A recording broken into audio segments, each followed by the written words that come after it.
May 4 na uri ng isda na mainam kainin at 4 na dapat iwasan kung ikaw ay lampas na sa edad na 60. Ito ay isang babala na bihirang pag-usapan. Halos lahat ng nakatatanda, mga 99%, ay regular na kumakain ng isdang maaring lubos na magpataas ng panganib ng stroke o pagkawala ng alaala, minsan ay hanggang 80%. At ang mas masama pa, marami ang naniniwalang maganda ang mga isdang ito para sa kalusugan. Pero malayo iyon sa katotohanan. Isang nakakagulat na ulat mula sa The Lancet noong 2023 ang nagsabing ang mga nakatatanda na kumakain ng maling uri ng isda 2 beses lang sa isang linggo ay maaaring tumaas ang panganib ng malubhang sakit ng hanggang 70%. Pero ayon sa bagong pag-aaral mula sa Journal of Gerontology, may magandang balita. Ang pagkain ng tamang uri ng isda ay maaaring pababain ng panganib ng Alzheimer's disease ng halos 40%. Sa kabilang banda, ang maling isda ay pwedeng magdulot ng seryosong problema katulad ng baradong ugat, lason sa katawan at mas mabilis na pagtanda kahit sa loob ng katawan. May isang uri ng isda na pinakamapanganib sa lahat. Maaring nasa loob na ito ng iyong ref at ang pagkain nito ay kayang magpataas ng panganib ng 83%. Lahat ng binanggit sa video na ito ay mula sa maaasahan at sinuring mga pag-aaral. Hindi ito tsismis o pananakot. Ito ay pawang katotohanang napatunayan. Makikita mo ang mga link ng mga pag-aaral sa description sa ibaba. Pero bago tayo magsimula sa listahan, mag-comment ka muna kung taga saan ka, ilang taon ka na, at anong isda ang madalas mong kainin at bakit. Binabasa at sinasagot namin ang bawat komento, kaya huwag mahiya. Huwag mo ring kalimutang i-like ang video at mag-subscribe sa aming channel kung gusto mo pa ng ganitong health tips. Ngayon, simulan na natin ang unang isda sa listahan ng 4 na pinakamagandang kainin paglampas 60 ang edad. Pang-4 sa listahan ay ang wild-caught Pacific cod. Bagaman hindi ito kasing sikat ng salmon o tuna, isa ito sa pinakamainam para sa mga nakatatanda. Ang maputlang isdang ito ay may banayad na lasa, puno ng nutrisyon at magandang idagdag sa diet ng mga senior. Ang Pacific cod ay may mataas na kalidad ng protina pero halos walang taba. Kaya ito ay epektibong paraan para makakuha ng protina ng walang dagdag na calories. Isang serving lang ay nagbibigay ng humigit kumulang 40 gramo ng protina, kulang sa 2 gramo ng taba at mga 180 calories lang. Napakahalaga nito lalo na sa mga higit 60 taong gulang na nais panatilihing malakas ang kalamnan at kontrolado ang timbang. Ito ay dahil sa sarcopenia o pagkawala ng kalamnan dulot ng pagtanda na nakaaapekto sa halos kalahati ng mga taong lampas 80 at maaaring humantong sa hirap sa paggalaw at pagkawala ng kalayaan. Ang Pacific cod ay mayaman din sa selenium, isang mineral na mas nagiging mahalaga habang tumatanda. Isang bahagi lang nito ay nagbibigay ng mahigit 100% ng pang-araw-araw na kailangan ng katawan sa selenium. Tumutulong ito upang mapanatiling malusog ang thyroid, palakasin ang immune system at labanan ang pinsalang dulot ng pagtanda sa mga cells. Ayon sa pag-aaral ng National Institutes of Health, ang mga senior na may mas mataas na selenium sa katawan ay mas malinaw mag-isip at mas kaunti ang tsansang magkaroon ng mga sakit na may kinalaman sa edad. Bukod pa riyan, ang Pacific cod ay mayaman sa phosphorus na tumutulong kasama ng calcium para mapanatiling matibay ang mga buto. Mayroon din itong maraming vitamin B12 na mahalaga para sa malusog na mga ugat at nakatutulong maiwasan ng isang uri ng anemia na karaniwan sa mga nakatatanda. Isa sa mga dahilan kung bakit natatangi ang Pacific Cod kumpara sa ibang puting isda ay dahil ito ay malinis at ligtas kainin. Ang mga wild-caught Pacific Cod mula Alaska ay nagmumula sa isa sa mga pinakaresponsabling pamahalaan ng pangingisda sa buong mundo. Hindi rin sila nabubuhay ng matagal at ito ay isang malaking bentaha. Hindi sila masyadong nakakaipon ng mercury at ibang mapanganib na sangkap, hindi tulad ng mga isdang matagal mabuhay. Ang malamig at malinaw na tubig ng North Pacific ay tumutulong para makagawa ng malinis, malutong at madaling tunawin na cod na mas banayad sa tiyan kumpara sa mga mamantikang isda na minsan ay nagdudulot ng problema sa panunaw, lalo na sa mga taong sensitibo ang sikmura. Para masulit ang nutrisyon ng Pacific Cod, mas mainam itong lutuin sa banayad na paraan. Ang pagbe-bake o pag-steam sa katamtamang init ay nakatutulong mapanatili ang protina at selenyo nito. Ang pagluluto sa sobrang init tulad ng pagprito o pag-ihaw ay maaring masira ang mahahalagang nutrients. Para mas lalong maabsorb ng katawan ang mga nutrisyon, mainam itong ipares sa masustansyang taba tulad ng avocado o olive oil at lagyan ng kaunting lemon juice para sa dagdag na lasa at benepisyo sa kalusugan. Ngayon, dumako na tayo sa ikatlong pinakamahusay na isda para sa mga lampas 60 taong gulang. Pangatlo sa listahan, sardinas. Ang maliliit na isdang ito ay maaaring hindi kaakit-akit tingnan, pero punong-puno sila ng nutrisyon at napakahusay para sa katawan ng mga nakatatanda. Ang pagkain ng sardinas ay parang nagbibigay sa katawan ng buong paketeng nutrisyon sa isang simpleng ulam. Ang sardinas ay napakayaman sa omega-3 fatty acids, higit pa kaysa sa karamihan ng ibang isda. Napakahalaga nito lalo na sa matatanda. Habang tayo ay tumatanda, mas maraming inflammation ang natural na nililikha ng ating katawan na nauugnay sa pananakit ng kasukasuan, sakit sa puso at iba pang chronic conditions. Ang omega-3 sa sardinas ay parang natural na gamot. Pinapakalma nito ang inflamasyon at pinoprotektahan ang mga cells laban sa pinsala. Pero hindi lang omega-3 ang dahilan kung bakit dapat kumain ng sardinas. Isa rin ito sa pinakamagandang natural na source ng vitamin D na mas nagiging mahalaga matapos ang edad na 60. Habang tumatanda tayo, bumababa ang kakayahan ng ating balat na lumikha ng vitamina D mula sa araw. Maraming matatanda ang kulang sa vitamin D nang hindi nila alam. Ang kakulangan sa vitamin D ay maaaring magdulot ng panghihina ng buto, mas mataas na panganib ng pagkadulas o pagkabagsak at kahit kalungkutan o depresyon. Isang maliit na lata ng sardinas ay nagbibigay ng halos 40% ng araw-araw na kailangan sa vitamin D. Bukod pa riyan, mataas din ang calcium nito na kailangan ng katawan para manatiling malakas ang buto. Ang calcium sa sardinas ay mas madaling maabsorb dahil kasama nito ang vitamin D at phosphorus, isang malakas na kombinasyon para palakasin ang kalansay. Isa pang dahilan kung bakit matalinong pagpili ang sardinas ay ang posisyon nila sa food chain sa karagatan. Dahil plankton lang ang kinakain nila at hindi ibang isda, hindi sila nag-iipon ng mercury at lason tulad ng mga mas malalaking isda. Ibig sabihin ligtas kainin ng sardinas nang madalas nang walang pangambang maipon ang mga mapanganib na metal sa katawan.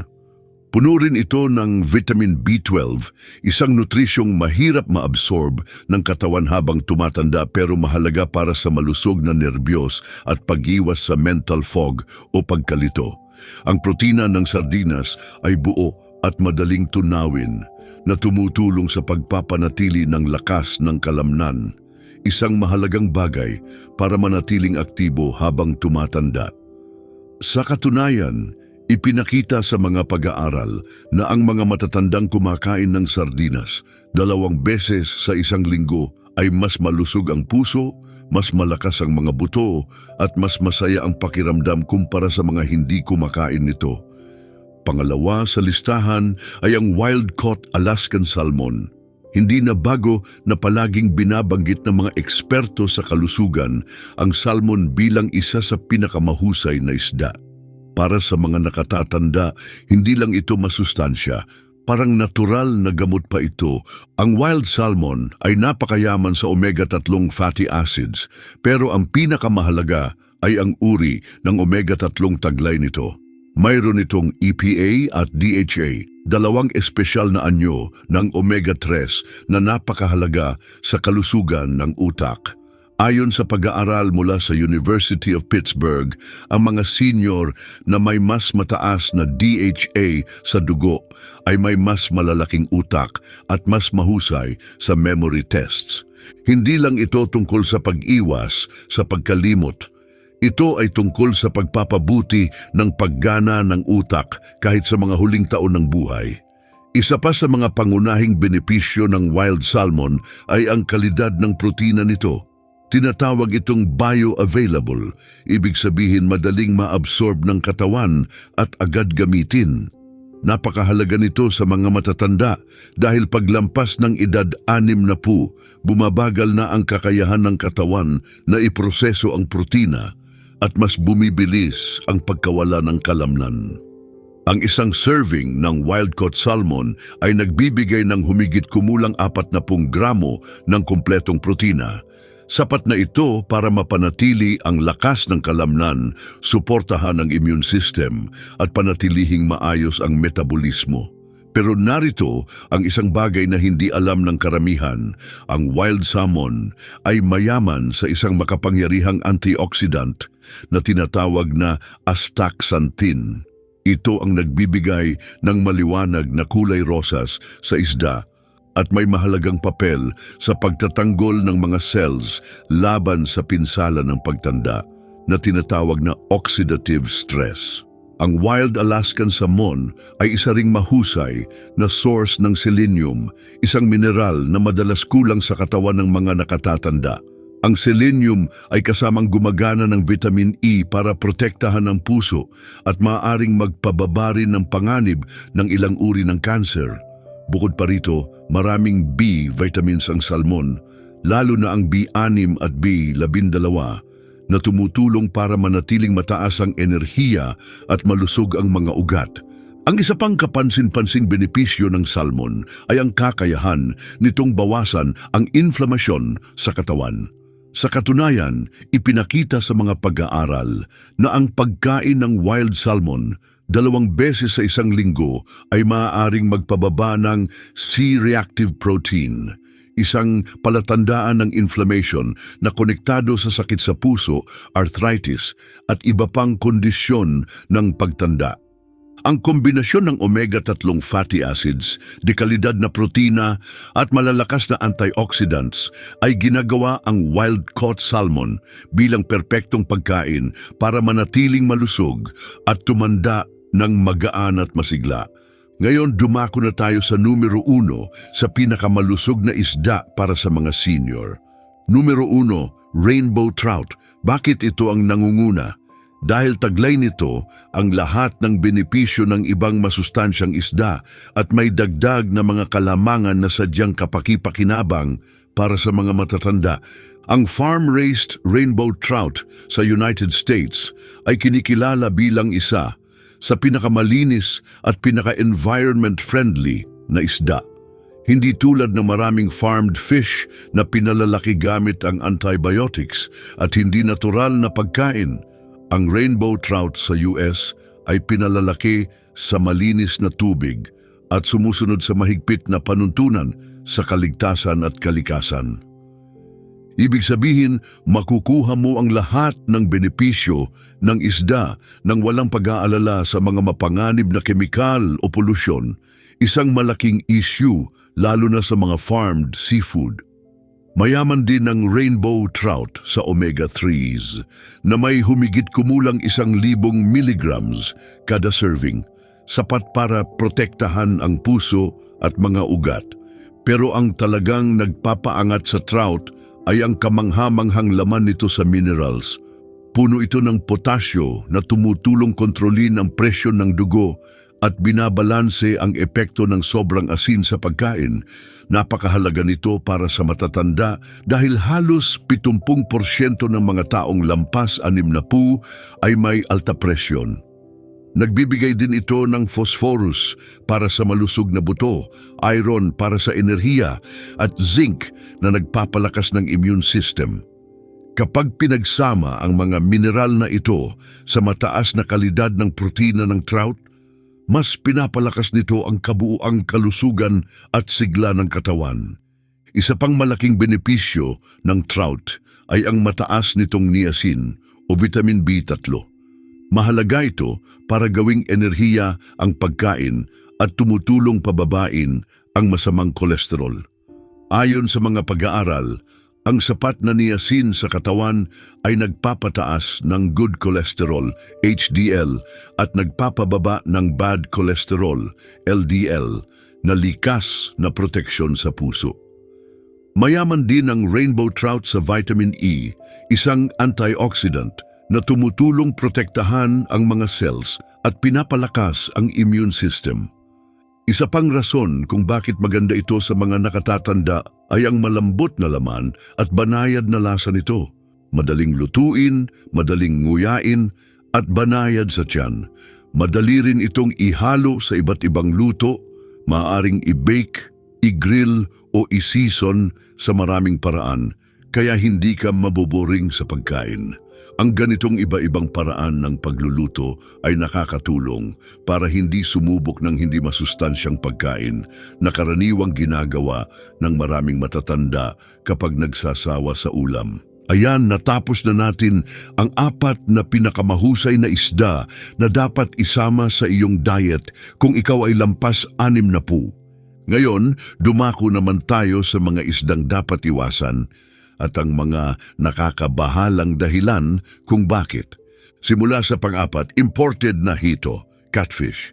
Maaaring ikagulat ito ng maraming tao, pero ang catfish na galing sa ibang bansa, lalo na sa ilang bahagi ng Asia, ay kabilang sa pinakamasamang pagpipiliang seafood para sa matatanda. Nagsisimula ang problema sa paraan ng pagpapalaki ng mga isdang ito. Maraming foreign catfish farms ang may masikip at maruming kondisyon kung saan siksikan ng mga isda sa maliliit na tangke. Sa ganitong kalagayan, mabilis kumalat ang sakit kaya madalas silang pinapakain ng antibiotics para lang mabuhay. Ang masama, hindi nawawala ang antibiotics sa laman ng isda. Napupunta ito sa katawan mo kapag kinain mo. Para sa mga matatandang mahina na ang immune system, ang pagkain ng isdang puno ng antibiotics ay maaaring magpalala ng kalagayan. Maaari pa itong magdulot ng antibiotic resistance. Ibig sabihin, hindi nagagana ang gamot kapag talagang kailangan mo ito. Sa kasamaang palad, hindi lang antibiotics ang problema. Sa ilang pagsusuri ng mga consumer, natuklasan ang illegal na kemikal. Kabilang na ang mga sangkap na maaaring magdulot ng cancer sa ilang imported na hito. Madalas pinalalaki ang mga isdang ito sa maruruming tubig na kontaminado ng industrial waste.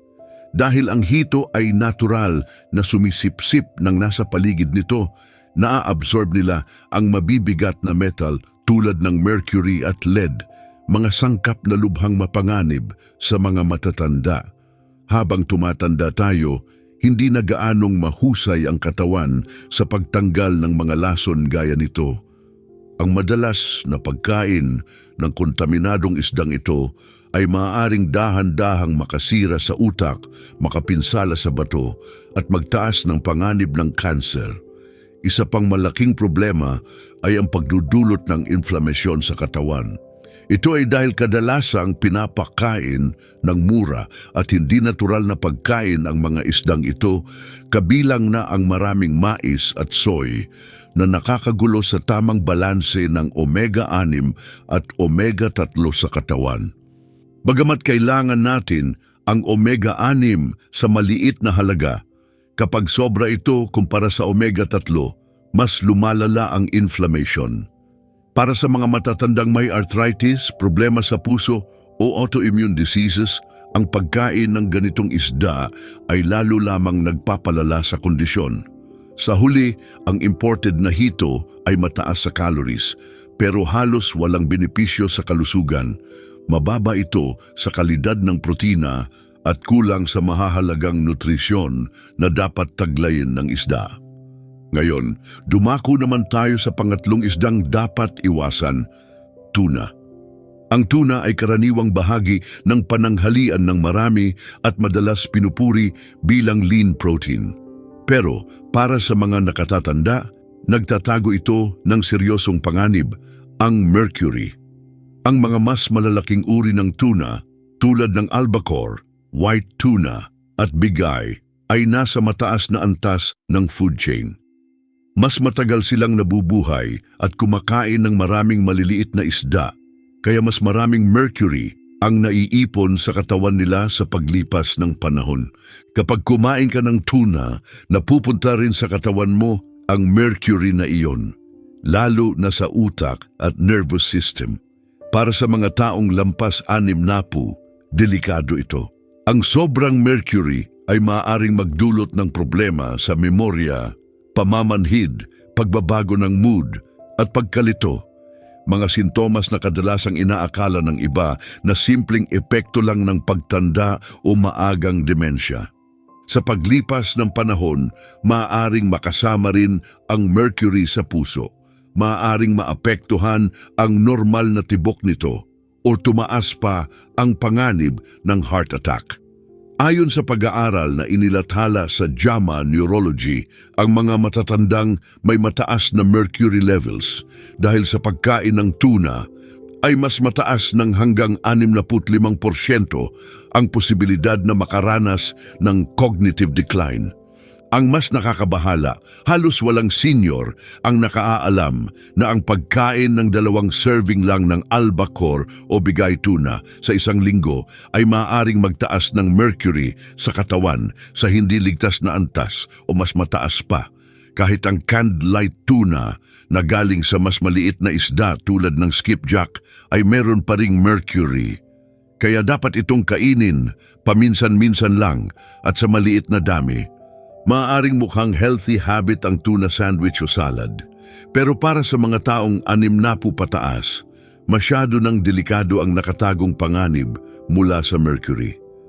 Mas ligtas at masustansyang pumili ng ibang isda na nakabubuti sa puso, utak at pangkalahatang kalusugan.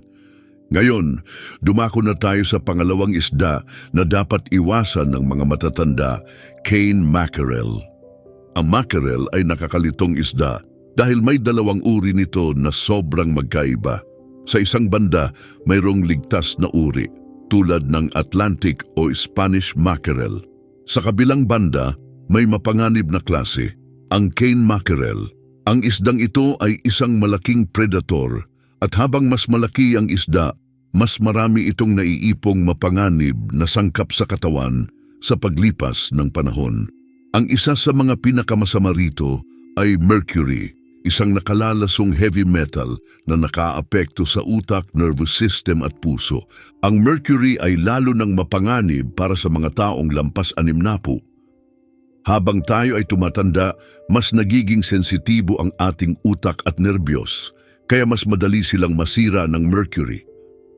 Kahit ilang beses ka lang kumain ng cane mackerel, bawat buwan, maaaring lumampas sa ligtas na antas ang mercury sa katawan at magdulot ng mga seryosong problema tulad ng pagkalimot, panginginig, panghihina ng kalamnan, at pagbabago ng mood na parang depression o anxiety.